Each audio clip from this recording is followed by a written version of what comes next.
კაპიტალის ყავის პარტნიორია შვეიცარიული ყავა ბლაიზერი და მისი ოფიციალური წარმომადგენელი დინკავა. დღის მთავარი ბიზნეს და ეკონომიკური სიახლეები, კომპეტენტური სტუმრები და პასუხები აქტუალურ კითხვებზე. ბიზნესი, ეკონომიკა, ტურიზმი, სოფლის მეურნეობა, სტარტაპ მიმართულებები, ყველა სფერო თავს იყრის ერთ სივრცეში. მიიღე რჩევები და გაზარდე შენი კაპიტალი. ორშაბათიდან პარასკევის ჩათვლით 12 საათსა და 10 წუთზე ჯორჯიან ტაიმსის ეთერში გადაცემა კაპიტალის დროა. გურამ მელქაძესთან ერთად. მოგესალმებით ძვირფასო ტელემაყურებლებო, რადიო მსმენელებო და Facebook მაყურებლებო, ეთერში გადაცემა კაპიტალი გუკა მელქაძესთან ერთად და დღევანდელ დღეს ვსაუბრობთ იურიდიულ მიმართულებებზე, ბიზნეს დავებზე, თუ რა მდგომარეობა ამ მხრივ ჩვენს ქვეყანაში, რა ვითარება, როგორი იყო განვლილი პერიოდი და რა სურათი გვაქვს ახლა ამ მიმართულებით. შესაბამისად, ჩემი დღევანდელი გადაცემის სტუმარია ანა ჯალაღონია, ადვოკატი, რომელთანაც ვფიქრობ, რომ ძალიან საინტერესო თემებს შევეხები და საინტერესო ნიუანსებს გავშლით თქვენთან ერთად რა თქმა უნდა და იმედი ვიქონიოთ, რომ თქვენთვისაც საინტერესო იქნება დღევანდელი გადაცემა და ბევრ სიახლეს შეიტყობთ. მოგესალმები ანა.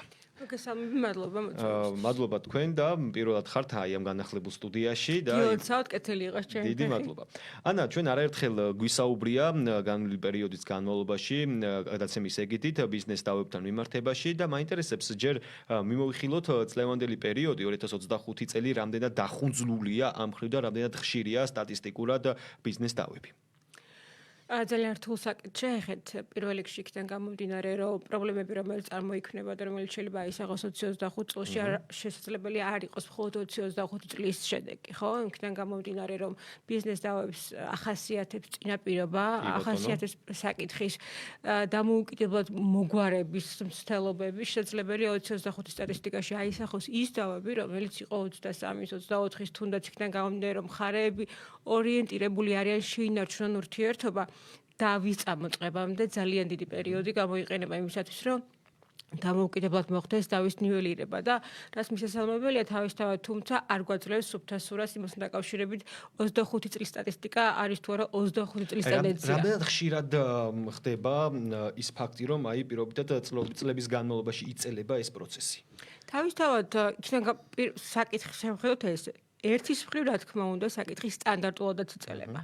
თუმცა იმის გათვალისწინებით რომ დატვირთულობა როგორია სასამართლოში, ეს კიდევ უფრო უფრო რთულს ხდის, როგორც ვადებში, ასევე საბოლოო შედეგამდე მისვლის ნაწილში. იმიტომ რომ სწორედ ამიტომ ჩემი მთავარი რჩევა ყოველთვის არის მედიაცია. კი, ამ საკითხს ცალკე მინდა შევეხოთ, ჩვენც არაერთხელ გვისაუბრია მედიაციაზე და ბოლო საუბრიდან როგორც მახსოვს, ნელ-ნელა ამ მხრივ უმჯობესდება სიტუაცია, რომ ბევრი მხარე მიმართავს აი ამ მეთოდს და მაინტერესებს ეს ტენდენცია გრძელდება თუ არა დღესაც.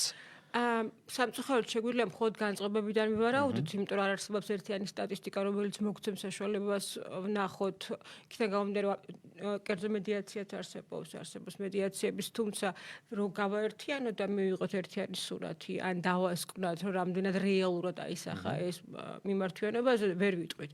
შეგვიძლია უბრალოდ იქიდან გამომდინარე, რომ ეს წრე საკმაოდ მოკპატარა არის და შეგვიძლია ერთმანეთთან კომუნიკაციის შედეგად მივხვდეთ, რამდენად გაიზარდა მომართვიანობა მედიატორებს შორის, იმიტომ რომ სამწუხაროდ ჯერჯერობით შედარებით დაბალი რაოდენობა მედიატორების იყო, თუმცა დარწმუნებული ვარ, მოთხოვნის გაზრდასთან ერთად გაიზრდება ასევე რაოდენობაც. კი და ჩვენ თუ სწორად მახსოვს და მე მგონი რომ სწორად მახსოვს, მედიაცია უფრო შევიწროებულ ვადებში და დროში დიახ, ანუ ბიზნესისთვის ამას აქვს არსებითად მნიშვნელობა დროს, იმიტომ რომ ნახეთ, როცა მიმართათ სასამართლოს, აქ არის მნიშვნელოვანია განვმარტოთ მაყურებელს, რომ სასამართლო მხოლოდ იმ ფარგლებში არის, რაც სასარჩელო მოთხოვნის ფარგლებში მხარეებმა წარადგინეს. ვერ გაცდება ამ მოცემულობას.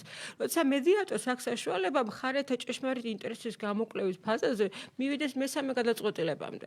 ეს ხდება თან შემჭიდროებულ ვადაში. კანონი ამბობს 45 დღიან ვადას, თუმცა ამის გაგრძელების საშუალებაც არის, მაგრამ როგორც წესი, უმეტესად საკმარისია ხოლმე ეს დრო და ნახეთ, ბიზნესი რაზეა ორიენტირებული? მიიღოს გადაწყვეტილება, დადებითი ან უარყოფითი, იმიტომ რომ ორივე შემთხვევაში ეს რესურსია და იცის როგორ უნდა გააგრძელოს თანამშრომლობა. აქედან გამომდინარე მედიაცია აძლევს საშუალებას მოკლე ვადაში მიიღოს კონკრეტული პასუხი, რაზეც დააფუძნებს საკუთარ მომავალს. შედეგებს, პარტნიორებს, ან პირიქით თუ კრიზისული მოცემულობა იქნება, ამ კრიზისის აღმოფხვრას საშუალებას. და აქედან ძალიან დიდი მნიშვნელობა აქვს ასევე იმასაც, რომ მედიატორის მიმართ ნდობა არსებობს, კომპეტენციის საკითხთან დაკავშირებით ნდობა არსებობს, ის გარკვეული ამ საკითხებში. ასევე ძალიან დიდი მნიშვნელობა აქვს იმას, რომ მხარეებმა შეიძლება ხელშეკრულებაშივე გაითვალისწინონ, როგორც ადრე იყო არბიტრაჟის საკითხი გათვალისწინებადი, გაითვალისწინონ, რომ მედიატორის საშუალება იქნება ოპერატორის დავის გადაწყვეტის შემთხვევაში და შემდეგ უკვე სასამართლო. რაც უმარტივებს პროცესს. ჩვენ საუბრობთ, რომ ბიზნესი დღეს ისედაც ძალიან დიდი გამოწვევების წინაშე არის. ეს არის როგორი რეგიონალური მოცემულობა, ეკონომიკური მოცემულობა, გვინდა არ გვინდა გეოპოლიტიკური მოცემულობაც პირველად ბიზნესზე აისახება, ყოველივე ეს გვაძლევს საშუალებას, რომ ტურბულენტური ზონა იქნება ბიზნესისთვის და კიდევ ამას რომ დაემატოს დავაბი, რომელიც წლებია გაგრძელებული, რომ ის აღსრულებაც კიდევ უფრო მეტ დროს მოითხოვს და ამ დროს გვაქვს ალტერნატივა, რომელიც სწრაფიც არის, შედეგობრივადაც მნიშვნელოვანია და ამავე დროს ორიენტირებულია მხარეების ინტერესებზე, ფაქტობრივად გამოდის, რომ ალტერნატივა თქვენი აზრით, რატომ არის მაინც დღეს ბიზნესს გულისხმობ, რა თქმა უნდა, რომ ხშირ შემთხვევაში მაინც სასამართლო ერთვება საქმეში და არა მედიაცია? ცნობადობის ნაწილია პირველი საკითხი. როგორ უნდა გაუმჯობესდეს მაშინ სიტუაცია? ძალიან აქტიურად მუშაობს მედიატორთა ასოციაცია ამ საკითხთან დაკავშირებით, თუმცა ჯერჯერობით, ანუ გარკვეული პერიოდი სჭირდება, იმიტომ რომ უნდა იყოს მზად საზოგადოება მედიატორის არსის აღქმისთვის, იმიტომ რომ მედიატორი არის უბრალოდ მომრიგებელი, რომელსაც ამ ფუნქციას ადვოკატები ძალიან ხშირად ასრულებდით და საწყის ეტაპზე ცოტა რთული იყო გამიჯვნა ადვოკატებისთვისაც კი რა არის მედიატორის ფუნქცია და რა არის ადვოკატის ფუნქცია. ამიტომ ძალიან დიდი შრომა ჩაადო მედიატორთა ასოციაციამ იმაში, რომ გაემიჯნა და გაერკვია თვითონ ადვოკატებიც კი იმაში, სად არის ადვოკატის ფუნქცია, როლი და სად მედიატორის და რა არსებითი განსხვავებაა მათ შორის, იმიტომ რომ ადვოკატი გვინდა არ გვინდა ყოველთვის არის მხარის წარმომადგენელი.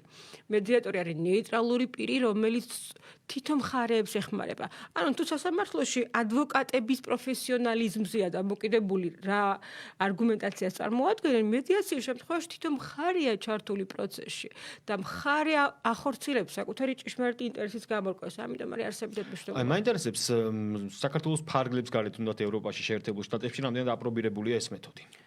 ძალიან და ძალიან დიდი იმედი მაქვს, რომ ნელ-ნელა ჩვენც გადავალთ ამ მზაობამდე, იმიტომ რომ ანუ ნახეთ ნებისმიერი ცივილიზებული განვითარებული საზოგადოება, რომელიც ორიენტირებულია კომერციული ინტერესზე, ის ეძებს მოკლე, შედეგობრივ და ნიშნულოვანი მოცემულობის შემქმნელ გადაწყვეტილებაზე. ეს რატომ არის ასე ხაზგასმ მნიშვნელოვანი? იმიტომ რომ მედიატორის გადაწყვეტილებაც ასევე აღსრულებადია, ასევე აქვს საკუთარი სამართლებრივი შედეგები. ეს არ არის უბრალოდ რომ ჩვეულებრივ მომრიგებელმა რაღაცა შეგინათ და მოგაწერინათ. მედიატორის ხელმოწერა, რომელიც ასევე დასტურდება შემდეგ და სასამართლო ძალას იძენს, ეს თავისთავად აღსრულებადი დოკუმენტია. ანუ შიში იმისა, რომ სასამართლოს ბეჭედი თუ არ არტყია ეს არ არის. პირიქით, არ ტყია ზუსტად, ასე რომ ვთქვათ, ძალიან საზოგადოებისთვის გავრცელებული ენაზე რო ვისაუბროთ, ზუსტად ეგ არის, რომ სასამართლო ძალა აქვს მედიატორის გადაწყვეტილებას და სწრაფად შედეგზე ორიენტირებულად, რაც თავარია ბიზნესისთვის დროის მაგალითად. კი, თქვენ აღნიშნეთ, რომ ასოციაცია ატარებს ამ მხრივ აქტიურ სამუშაოებს, რომ უფრო მეტად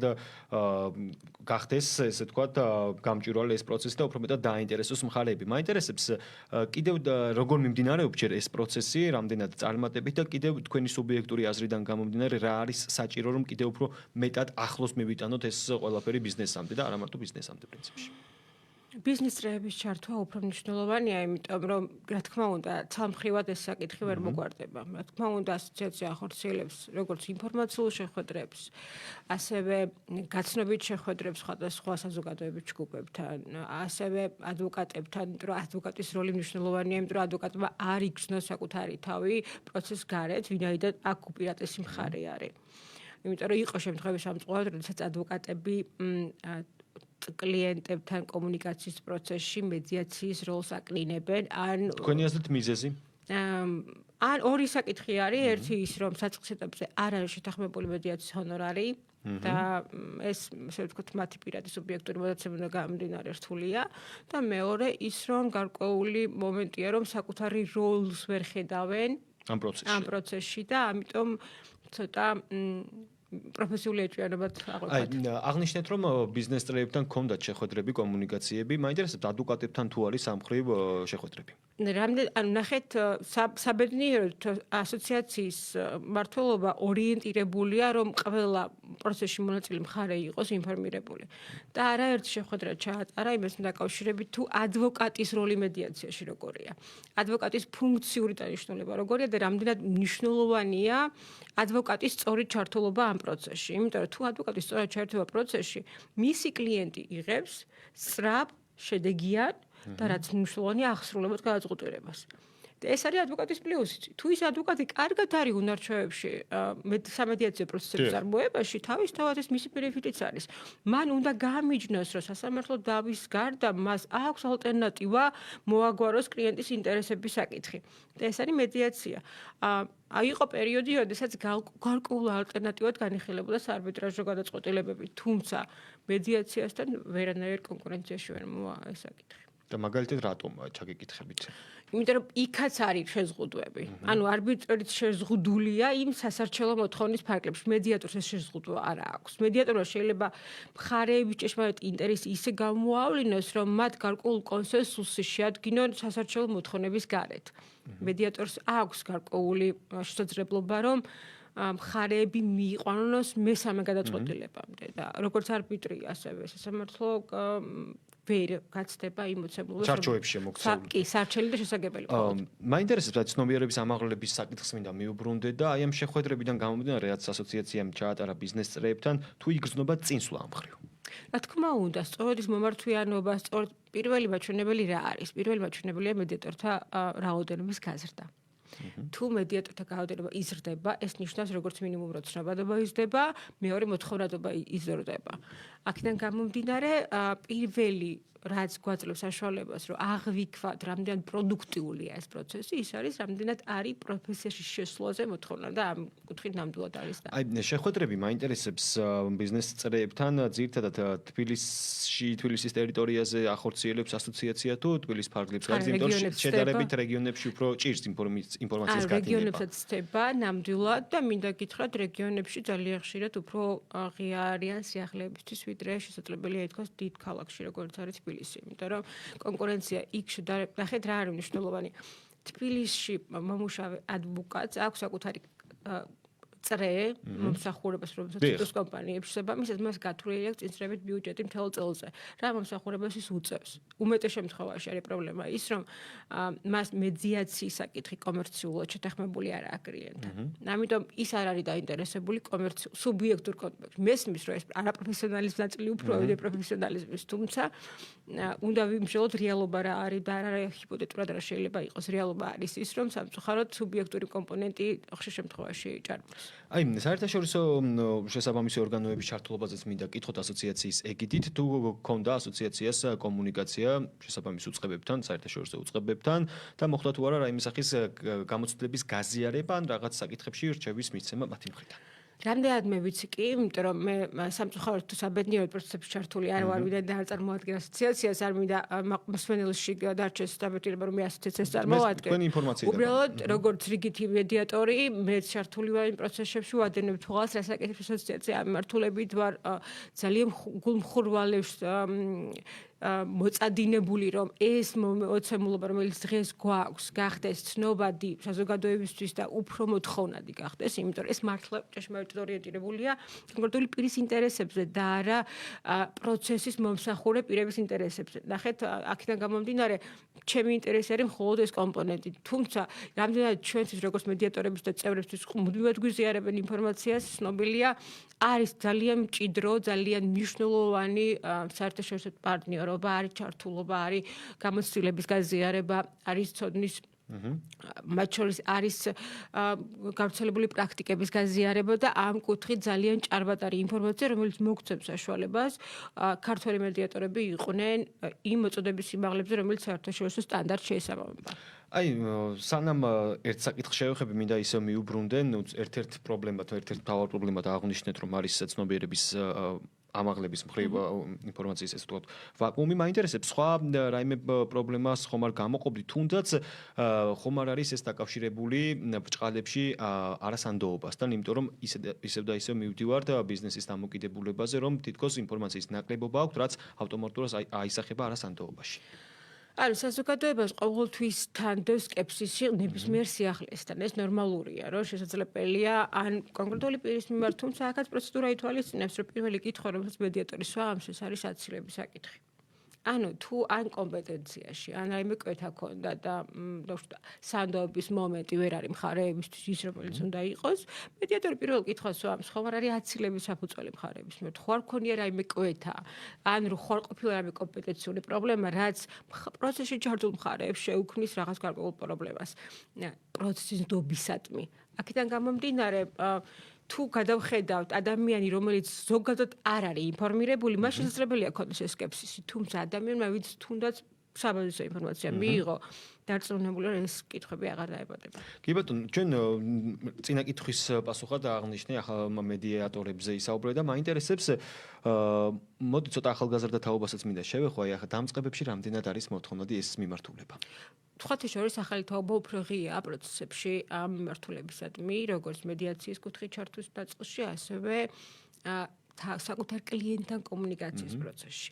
ახალი თაობა უფრო ორიენტირებულია, რომ მაქსიმალურად მოერგოს ყველა შესაძლებლობას, რომელსაც მას პროფესიას თავაზობს.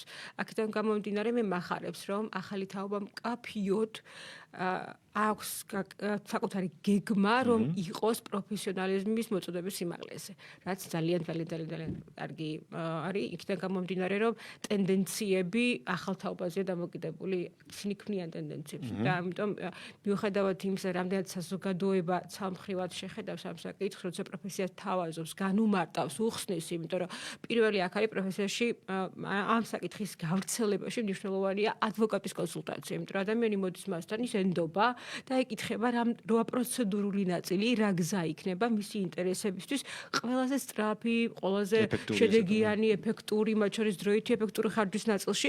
ამიტომ როცა ახალი თაობის ადვოკატების კონსულტირება მოიცავს არა მარტო სტანდარტულ გზას, ეს თავისთავად შექმნის ახალ ტენდენციას. აი შესაძლოა ცოტა უხერხული კითხვა იყოს თქვენთვის, მაგრამ მაინტერესებს აი ამ მიმართულებით დღეს საქართველოში ხომ არ არის რაიმე კითხვის ნიშნები თუნდაც კვალიფიკაციასთან დაკავშირებით. ცოტა უხერხული კითხვა, მაგრამ საინტერესო. კი, ჩამწრელი კითხვა არის. თუმცა იქიდან გამომდინარე რომ საკმაოდ კარგი სასწავლო პროცესის უზრუნველყოფა მოახერხა მედიაციის ასოციაციამ მთელი ქვეყნის მასშტაბით ამასაც მინდა ხაზი გაუსვა. დიახ, აქედან გამომდინარე მე ნაკლებად მიშდება კითხვები შეთავაზებული პროდუქტის მიმართ, რომელიც იძლევა საშუალებას მიიღო გაიარო სერტიფიცირება, ნუ სხვა საკითხია ახლა შემდეგ უკვე ეს არ არის მარტო მიღებულ ცოდნაზე, ეს არის იმ უნარჩვევებზე, რომლის გამომუშავებას და გამოყენებას მედიატორი შეძლებს. ან რამდენად შეძლებს შეინარჩუნოს ობიექტურობა, რამდენად შეძლებს მიკერძებულობა, რამდენად შეძლებს საკუთარი ხედვა და შეხედულებები პროცესთან დაკავშირებით არ იყოს მისი გავლენის მქონე. თუმცა მე მწამს მკაფიოდ და მჯერა რომ დღევანდელი მედიატორთა ასოციაციის სრული სია საკმაოდ მაღალი კვალიფიკაციით გამოირჩევა. პრინციპში ჩემთან მომდენო კითხვას გაიცი პასუხი, იმდენი კომპონენტი ჩამოთვალე, რაც აუცილებელია მედიატორისთვის. აი მაინც გკითხო, ახალგაზრდა თუნდაც სტუდენტი, რომელიც გადაწყვეტს რომ აი ამ მიმართულებას გაყვეს, განსაკუთრებით ხაზგასასმელი რომელი კომპონენტებია, რაზეც მაქსიმალურად დიდი ყურადღება უნდა გაამახვილოს და დაუთმოს. რა რჩევებს მისცემდი ამის თქმა მინდა. მედიატორი სხვა პროფესიიდან განსხვავებით არ არის მხოლოდ ცოდნა. რასაც მთავარ სწავლობს მედიატორი, ეს არის მოსმენის უნარი. იმიტომ რომ პირველი საკითხი რა არის? მედიატორი არ არის აქტორი. ის არის დამხმარე ადამიანი, რომელსაც კონკრეტულ მხარეებს ეხმარება შუამავალი ერთის. ანუ შუამავალი ცოტა ისეთი შედარება, იმიტომ რომ ის ეხმარება მხარეებს ერთმანეთის მოსმენაში. ნახეთ, ადამიანების უმეტესობა, განსაკუთრებით დავაში მყოფი ადამიანების უმეტესობა უსმენს არა იმისთვის, რომ გაიგოს, რას თავაზობს მხარი, არამედ უსმენს იმისთვის, რომ საპასუხო რეპლიკა გასცეს. ანუ ან მოსმენის უნარი არის შედარებით დაბალ დონეზე, იმიტომ რომ წინსწრებით არსებული აპრიორი გაღიზიანება, პოზიცია არის ორიენტირებული იმაზე დაამთავროს და რეპლიკა მივცე. მედიატორი ეხმარება ზუსტად იმაში მოისმინონ ერთმანეთის პოზიცია. და არა რეპლიკისთვის უსმენენ ერთმანეთს. ისევე როგორც ეხმარება გადასცეს საკუთარი პოზიცია ისე რომ აქ არ იყოს წინსრებით აპრიორი რაიმე სახის ნეგატიური კონტექსტი მათ შორის ემოციური მდგენელის ნაწილში. და აქედან გამომდინარე მისი როლი არის კარგად მოსმენის უნარი და მისი როლი არის გადაცემის უნარი, იმიტომ რომ ძალიან მნიშვნელოვანია რა კონფიდენციალურობა, ან ელემენტარული მხარეები, როცა გასცემენ მასთან ინფორმაციას, ის მეორე მხარესთან ამის შესახებ ვერაფერს ვერ ისაუბრებს, ანუ არ აქვს ნებართვა. ასევე მნიშვნელოვანია რომ რაც მედიაციის ფარგლებში ითქმება, თუ წარმოიქმნება დავა სასამართლოში, ეს ყველაფერი რჩება კონფიდენციალურად. ამიტომ თავარი უნარი რა არის?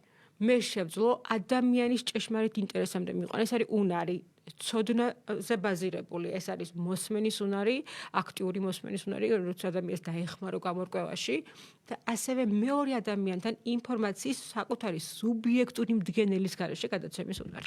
აი პირად გამოცდილებაზეც მინდა გკითხო, ამ პერიოდის განმავლობაში რა წლების განმავლობაში რასაც ეწევი მედიატორობას, მაინტერესებს ყველაზე ისეთი მძიმე ფაქტი რომ გაიხსენო, მძიმე პროცესი ესე ვთქვათ. ახსენე რომ თქვენ ერთ-ერთი თავარია მოსმენა და ინფორმაციის სწორი მიწოდება, ხო და კონფიდენციალობაზე რა თქმა უნდა ყველანი ვთანხმდებით. ყველაზე ისეთი რაც გახსენდა პირველი, რა იყო ამ წლების განმავლობაში. პირველი რაც გამახსენდა იქ თუნდაც ნეგატიური კონტექსტში მომიწეს ადვოკატზე საუბარი და ამიტომ არ ვსურვებდი ამ საკითხზე საუბარს, იმიტომ რომ ნეგატიური როლი ითამაშა. ანუ ადვოკატი იყო ერთ-ერთი შემოფერხებელი ფაქტორი. რაზეც ისაუბრეთ რომ თუნდაც ჰონორარის მხრივ ყოფილიყო ეს ხო, ხე სამწუხაროდ, ამიტომ ამაზე დეტალებზე საუბარი მდოდა, თუმცა სხვა კუთხით, რა თქმა უნდა, ნახეთ, მედიაცია არის, როცა საწყის ეტაპზე ემოციები ჭარბობს. თუმცა ვისი მხრიდან? მხარეების მხრიდან. შემდეგ ეტაპზე ყველაზე მნიშვნელოვანი რა არის? მედიაცია იძლევა საშუალებას შენარჩუნდეს ურთიერთობა, მათ შორის საქმიანი.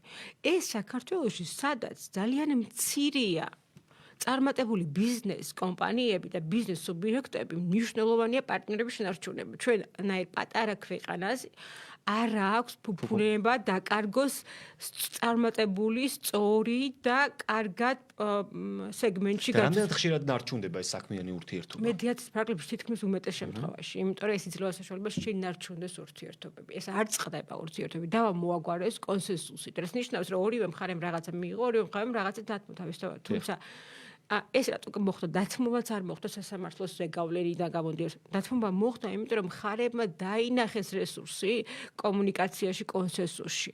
როცა ხედავენ რესურსს, ეს ნიშნავს, რომ ურთიერთობაც ნარჩუნდება. ეს ნიშნავს, რომ აღმოიფხრება, ნივილირდება დავის საკითხი, გვარდება თანამშრომლობის საკითხი და ამ დროს ნარჩუნდება ერთმანეთთან სამომავლო თანამშრომლობის ინტერესი. ძალიან დიდი მნიშვნელობა აქვს ამ ყველაფერს. კი ბატონო, ანუ ეს ყველაფერი ბიზნესისთვის, მით უმეტეს ბიზნესის როლზე ჩვენს თუნდაც ჩვენი ქვეყნის მაგალითზე ვისაუბრეთ, რომ მნიშვნელოვანია ბევრი წარმატებული ბიზნესი და ბიზნესმენი და კომპანია არ ყავს დღეს ჩვენს ქვეყანაში და მინდა ასევე გკითხოთ ზოგადად ისევ საერთაშორისო გამოცდილებას მინდა შევეხო ევროპის და ამერიკის შეერთებული შტატების მასშტაბით ეს ყველაფერი რამდენი ხანია რაც ესე ვთქვათ ზღვარი გადალახა და უფრო მეტად მოთხოვნადია ეს ყველაფერი. უკვე აწლაულებია, თუმცა ნახეთ რა მინდა თქვა საერთაშორისო შეხედა ერთი მნიშვნელოვანი გარემოება არ მინდა გამოგჩეს. იმ შემთხვევაში, როდესაც დავა ეხება კომპანიებს, რომელიც არაერთ სამართლებრივ ზონაში შეიძლება შეეხებოდეს. ანუ როცა კომპანიები არ არიან მხოლოდ საქართველოს რეზიდენტები, ან როგორც მომსახურება, ან აიმე სხვა სახის ურთიერთობა არ არის მხოლოდ საქართველოს სამართლებრივ სივრცეზე, რაც ნიშნავს, რომ გადაწყვეტილება ნებისმიერი, რომელიც მიიღება, უნდა ცნობა აღსრულების საკითხი დღება იმ ქვეყანაში, სადაც შესაძლებელია ამ კომპანიას აღსრულების საკითხთან დაკავშირებით კონდეს. ამიტომ მედიაცია იძლევა საშუალებას იმ შემთხვევაში ნახეთ, ასეთი დავები არა მარტო დროშია გაწელილი, არამედ რისკს მოიცავს ასევე აღსრულების კომპონენტში. ასევე რისკს მოიცავს დროის კომპონენტში. მედიაცია იძლევა საშუალებას მხარეებს თუ შეთანხმდებიან დღეს აქ და ახლა მოხდეს ერთმანეთის ინტერესების დაკმაყოფილება ისე რომ არ გვჭირდება მესამე ქვეყანაში გადასვლა იმისათვის რომ თუნდაც სასამართლო გადაწყვეტილების ცნობა აღსრულება მოხდეს. ან პირიქით უცხო ქვეყნის გადაწყვეტილების ცნობა აღსრულება მოხდეს. ამიტომ ესეთი მნიშვნელოვანია რომ დღეს როცა საქართველოს არა მარტო შიდა ბაზარზე ორიენტირებული როცა საქართველოს ყავს საერთაშორისო პარტნიორები არის უცხოელი კომპანიები არარეზიდენტი კომპანიები გვაძლევს საშუალებას რომ მედიაციის ფარგლებში მოხდეს იმ ინტერესების ის დაკმაყოფილება რომ არ შეიქმნას დამატებითი დროითი სამართლებრივი და ფინანსური კრიზისის მოცემული. აი რამდენად ხშირია თუნდაც ესეც საინტერესოა რომ ქართული კომპანია, ქართული ბიზნესმენს აქვს დავა თუნდაც უცხოელ კოლეგასთან. რა თქმა უნდა ხშირია, იმიტომ რომ ძალიან კარგი ტენდენცია საქართველოს ცდება საზღურებს და ყავს არაერთი საერთაშორისო პარტნიორი ქართულ კომპანიებს. ქართული კომპანიები უკვე ორიენტირებული არიან ევროპულ ბაზარზე, აზიურ ბაზარზე და ასე შემდეგ. აქედან გამომდინარე ეს დავები გარდაუვალია, იმიტომ რომ არ არსებობს იდეალური ბიზნეს ურთიერთობა, ყოველთვის წარმოიქმნება გარკვეული საკითხები, რომელიც შესაძლებელია დამატებით განხილვას საჭიროებდნენ. ამიტომ იმის გათვალისწინებით, რომ ქართული პროდუქცია უკვე ცდება საქართველოს ფარგლებს, თუნდაც პროდუქციაზე რო ვისაუბროთ, შესაბამისად ასეთი საკითხები მნიშვნელოვანია. აი, ბოლო კითხვა მინდა დაგისვათ, ნუ ერთგვარ რეზიუმირება რომ მოვახდინოთ ჩვენი საუბრის და ისევ და ისევ მინდა შევეხო იმ საკითხს, რომ უფრო მეტად მოხდეს აი ამ თემის წინ წარმოჩენა. კიდევ შემდგომი ნაბიჯი რა უნდა იყოს, რათა უფრო მეტად პოპულარიზაცია გაეწიოს ამ მიმართულებას საქართველოში? ალბათ უფრო მნიშვნელოვანია ბიზნეს ასოციაციების ჩართულობა, იმიტომ რომ აქ თვითონ შიდა წრეში უნდა მოხდეს ამ საკითხის განხილვა, იმიტომ რომ ასოციაცია რა თქმა უნდა მუშაობს და გააგრძელოს მუშაობას.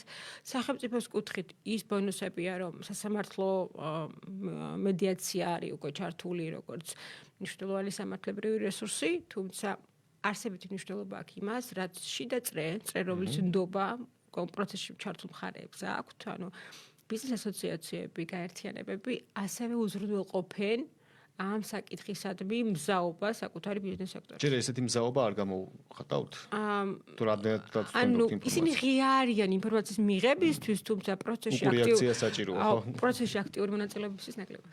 ძალიან დიდი მადლობა მინდა გადაგიხადოთ და ძალიან გასახარებელი ფაქტია ის, რომ ახალგაზრდა თაობაშიც ეს მიმართულება პოპულარული გახდა, პრინციპში ხდება თქვა, აღარ გამოვიყენებ და იმედი ვიქონიოთ, რომ მით უმეტეს ბიზნესისთვის თქვენ ახსენეთ, რომ დრო სასიცოცხლოდ მნიშვნელოვანია და იზოგება როგორც ფული, ისე სხვა მიმართულებები. წარმატებებს გისურვებ. ახალ სტუდიის წარმატებები. დიდი მადლობა. იმედი ვიქონიოთ, რომ აღნიშნული მიმართულება, როგორც ცნობიერების ამაღლების კუთხით, კიდევ უფრო გაიზრდება და ბიზნეს ასოციაციები და სხვადასხვა გაერთიანებები უფრო მეტად გამოხატავენ ჩართულობას და უკურიაქციას შესაბამისი იქნება. მადლობა ანა კიდევ ერთხელ მე ჩვენს ტელემაყურებელს, რადიო მსმენელს და Facebook და YouTube მაყურებელს რა თქმა უნდა შევახსენებ, რომ დღევანდელი ჩემი გადაცემის სტუმარი იყო ანა ჯალახონია, ადვოკატი, მე კი ის ხადამჩენია მომავალ შეხვედრამდე დაგემშვიდობოთ და გისურვოთ ბედნიერი, წარმატებული და საქმიანი დღე.